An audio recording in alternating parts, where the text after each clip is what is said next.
America সম্পর্কে যাদের idea আছে তারা আচ্ছা। বুঝতে পারবে যে ছবিটা কমপ্লিটলি সত্য ঘটনা মনেই হবে এখানে যারা থাকে। এটা আমার কথা। তো তোমার মুভিতে কাজ করে কেমন লাগলো বলো তো? ভালো না।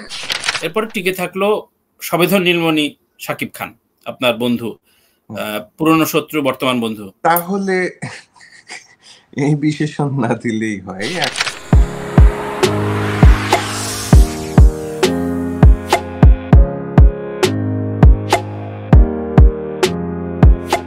প্রিয় দর্শক, আসসালামু আলাইকুম। সবার উপর শান্তি বর্ষিত হোক। আমি কয়েকদিন ধরেই আসলে আমাদের একটা আড্ডা হবার একটা প্রসেস চলছে, যেহেতু বাংলাদেশ টু নিউ ইয়র্ক, এবং আমার খুব প্রিয় মানুষ, আমাদের অত্যন্ত জনপ্রিয় চিত্রনায়ক কাজী মারুফের সাথে কথা বলবো। তার একটি গানও রিলিজ হয়েছে, একটি ছবি নিয়ে আমরা বেশ কয়েকটি সেশনে কথা বলেছি, সেই ছবিটা মুক্তির অপেক্ষায়।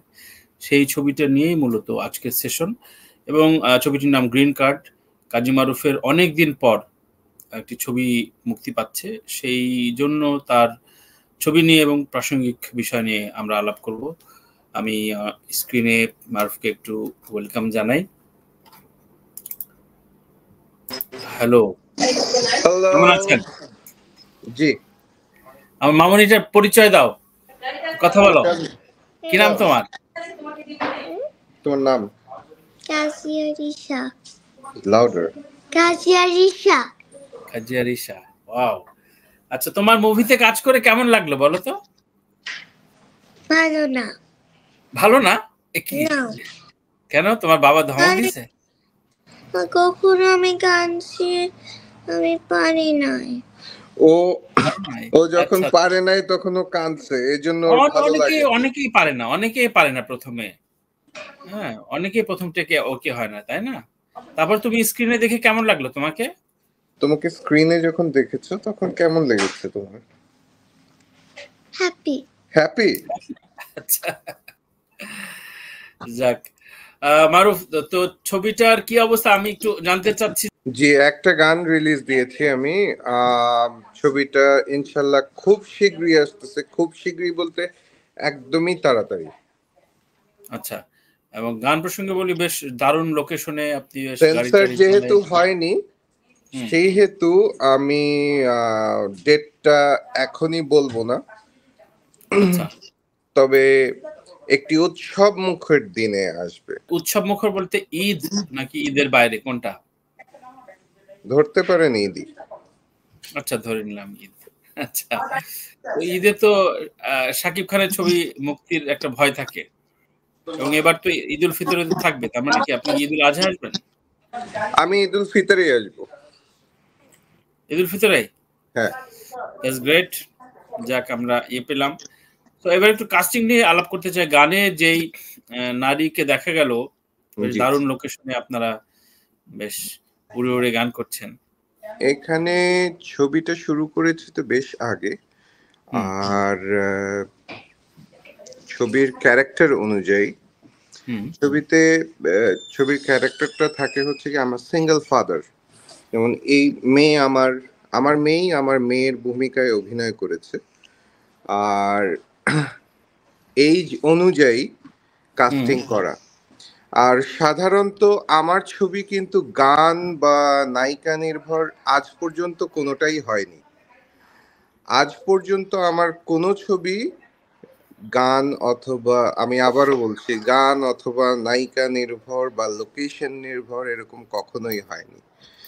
এখানকার ছবি, মানে যেটা আমি বলতে চাই, ধরেন আমেরিকায় যদি কোনো ছবি কাজ করা হয়, আমেরিকায় কাজ করলে হয় ছবির আমি আপনার ক্যামেরাটা একটু প্লেস করতে পারছি না, আমার পিছনে কাজ, দ্যাটস ওয়াই জিনিসটা ভালো লাগছে না। ওকে, এই ধরলে ভালো হয়। আমি বেসিক্যালি যাচ্ছি একটু পরে কানাডাতে। আচ্ছা, আপনারা এখন বাফালোতে রয়েছেন না? হ্যাঁ, এখন বাফালোতে রয়েছি, কানাডাতে যাচ্ছি। আচ্ছা আচ্ছা আচ্ছা। আর ছবির আমেরিকায় ধরেন ছবি যদি করতে বলা হয় কোনো বাঙালি, সাধারণত উঠে আসে কন্ট্রাক্ট ম্যারেজ, সাধারণত উঠে আসে গল্প, অভিভাষণ। আমার এই ছবিতে কন্ট্রাক্ট ম্যারেজও না, অভিভাষণও না, মানে it's completely a different story. বলতে পারে যারা এখানে থাকে তারা বলবে, তারা দেখে বুঝতে পারবে, বা যাদের আমেরিকা, আপনিও বুঝতে পারবেন, আমেরিকা সম্পর্কে যাদের আইডিয়া আছে তারা বুঝতে পারবে যে ছবিটা কমপ্লিটলি সত্য ঘটনা, মনেই হবে এখানে যারা থাকে এটা আমার গল্প। আচ্ছা, কিন্তু ধরেন গ্রিন কার্ডের ব্যাপ্তি তো অনেক, গ্রিন কার্ড নিয়ে অনেক ধরনের ইস্যু রয়েছে। গ্রিন কার্ড যেমন সাধারণ মানুষ গ্রিন কার্ড পায়, আবার অনেক আর্টিস্টরা গ্রিন কার্ড নিয়ে অলমোস্ট গত 5 বছরে প্রায় 100-র উপরে আর্টিস্ট চলে গেছে। তাহলে কোন জায়গাটা আপনি ফোকাস করেছেন, কোন বিষয়টা আপনি তুলে ধরলেন, এই বিষয়টা কি বলা যায় এখন? এই বিষয়টা হলো গিয়ে এখানে একজন মানুষ যে কিনা ইললিগ্যাল, যে কিনা হয়তো এরকমই অনেক মানুষকে চিনি, বাফেলোতেই একজন মানুষকে চিনি, খুব ভদ্র একটা ছেলে, নাম বলবো না, আমি শুনে অবাক হয়ে গিয়েছিলাম। সাধারণত লিগ্যাল ইস্যু নিয়ে কেউ কোনোদিন কথা বলে না এখানে, কি কোন স্ট্যাটাসে আছে আমরা এগুলি সাধারণত বলে না, এগুলি পার্সোনাল ইনফরমেশন ডিসক্লোজ কেউই করে না। তো উনি বাই দ্য বাই বলছিল, ভাই 12 সালে এসছি, এখনো 12 সাল না 2006 সাল এরকম কিছু একটা, এখনো কাগজপত্র হয়নি। তার বিজনেস, তার সবকিছু বিক্রি করে একদিনে আমার সামনে সে তার নতুন নিসান এক্সট্রেল বিক্রি করে দিল মাত্র $6,000। চিন্তা করেন তো কত কষ্টের, চলে যেতে হলো তাকে দেশ ছেড়ে, কত স্বপ্ন নিয়ে আসে। আমি এটাই বলতে চাই, আমেরিকান এম্বাসির সামনে ভিড় লেগে যায়, ভিসার লাইন। গ্রিন কার্ড বা আমেরিকায় যাওয়ার বিষয়টা কি অনুৎসাহিত করছেন নাকি এই ছবিটা দিয়ে? This country is fit for the fittest. This country is fit for the fittest. কিন্তু সবার জন্য এ দেশ না,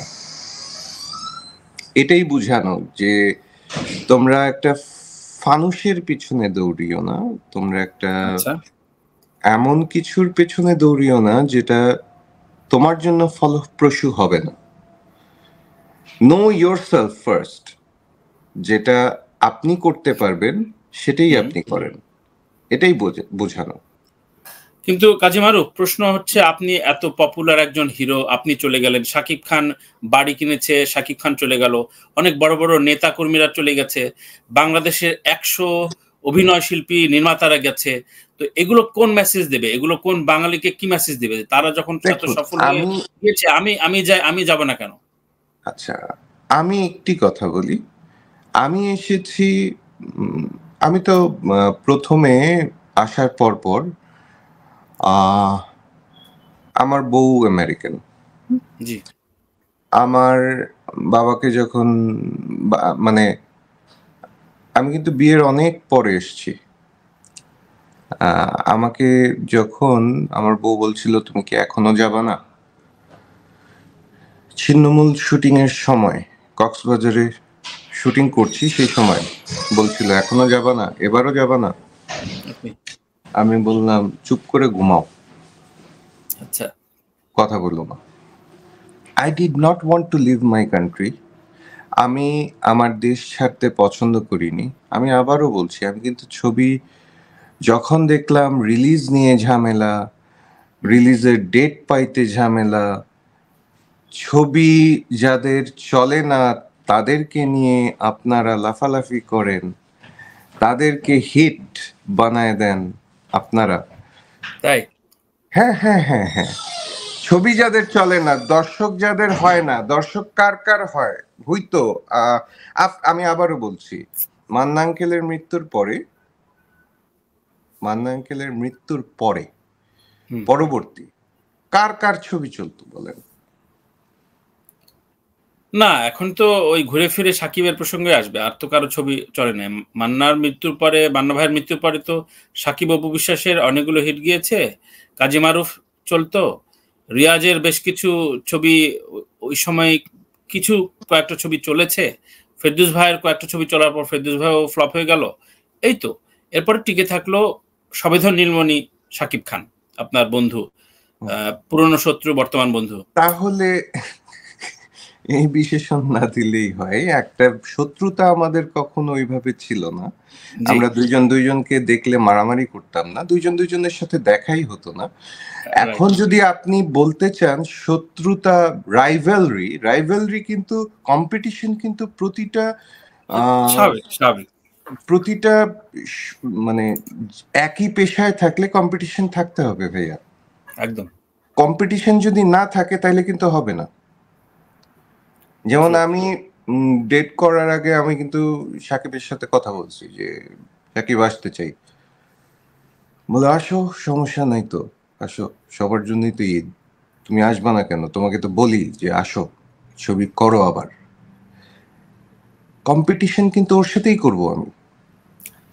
হ্যাঁ, মানে ঈদে লড়লে তো অবশ্যই মানে সাকিব খানের সাথে আপনার করতে হবে। তো সেক্ষেত্রে মানে বর্তমান বন্ধু হিসাবে বা পুরনো কলিগ হিসাবে একটা ছাড় দিচ্ছে নাকি সাকিব খান বা আরশাদ আদনান বা এই টিম? এই ধরনের ছাড় তো আমরা কেউ কখনোই কাউকে দেই না, কেনই বা দেব? কারণ খুবই প্রেডিক্টেবল যে আরশাদ আদনান যখন ছবি করবে, প্রিয়তমার সময় আমরা দেখেছি হল পায়নি অন্য কোনো চলচ্চিত্রকার। তো সেক্ষেত্রে কিছুটা ছাড় দিলে হয়তো আপনি সিঙ্গেল স্ক্রিন বা মাল্টিপ্লেক্সে কিছু হল পেতে পারেন। একটা জিনিস বলি, আমি ছাড় দিলে না মজা নাই। আমারই ভালো লাগবে না, ও কেন আমাকে ছাড় দেবে? আচ্ছা, কম্পিট করো, ও আমাকে ছাড় দিলে আমার যোগ্যতা কি? না, যেমন কোয়ালিশন সরকার হয় তেমনি নেগোশিয়েট করে আপনারা একসাথে দুটো ছবি একসাথে চালানোর একটা ব্যবস্থা করলেন। It's not a bad idea, তাই না? মানে it's not a bad idea, but এরকম করে না সিনেমা চালানো যায় না। সরকার চালানো যেতে পারে, সিনেমা এইভাবে চালানো যায় না। আমাদের সামনে, আমি আপনাকে বলি, আমাদের সামনে কিন্তু অনেক উদাহরণ আছে। উদাহরণ হচ্ছে গিয়ে ইন্ডিয়াতে একজন মেয়র অথবা খুব নামকরা একজন নেতার ছেলে রিতেশ দেশমুখ, রাইট? ছবি কি চালাইতে পারে? না, আসলে ছবির অঙ্কটা কমপ্লিটলি দর্শকের মনের থেকে আসে। আমার ছবি যদি ভালো লাগে, আমার ছবি যদি দেখে, মানে যখন ছবি দেখবে তখনই ভালো লাগবে, তা নাহলে কোনো কিছুই ভালো লাগবে না। মানে এটা মনের বিষয়। সম্প্রতি ডাঙ্কি রিলিজ হয়েছে রাজকুমার হিরানি, নিশ্চয়ই দেখেছেন? জি, দেখেছি। ছবিটা যেহেতু অ্যাসালাম কে কেন্দ্র করে, আপনি করছেন গ্রিন কার্ডকে কেন্দ্র করে, তো আপনার ছবিটা আগে রিলিজ হলে কি আপনি একটু বলতে পারতেন যে প্রায় আমার ছবির ছায়া অবলম্বন করে? কারণ এই ছবিটা তো আপনার ব্রেন চাইল্ড অনেক আগে থেকে, তাই না? অনেকটা সিমিলার ব্যাপারটা আসে কিনা যে এই মেসেজ দেওয়ার বিষয়টা? জি না, আমি দেখেছি ডাঙ্কি যেটা করেছে সেটা হলো গিয়ে ইল্লিগাল ভাবে আসার জার্নিটা। He focused on the journey, on the process of getting visa. হ্যাঁ, অযোগ্য মানুষরাও ভিসা কিভাবে পেতে পারে, 2 নাম্বারই উপায়। বা স্বপ্ন তো সবারই থাকে যে আমি অমুক জায়গায় যাব, কিন্তু স্বপ্ন কি ওটা দেখা উচিত? কিন্তু এত মানবতাই আমার কথা। আমার প্রশ্ন হচ্ছে, এত মানবতার এত বাস্তবতা নিয়ে গল্প করেও বলিউড ইন্ডাস্ট্রিতে শাহরুখ এবং রাজকুমার হিরানি ছবিটা ওয়ার্ক করলো না, আপনার যুক্তি কি? শাহরুখ খানের ছবি ওটা না, ওটা হিরানির ছবি হয়নি, তাই? শাহরুখ খানের ছবি ওটা না।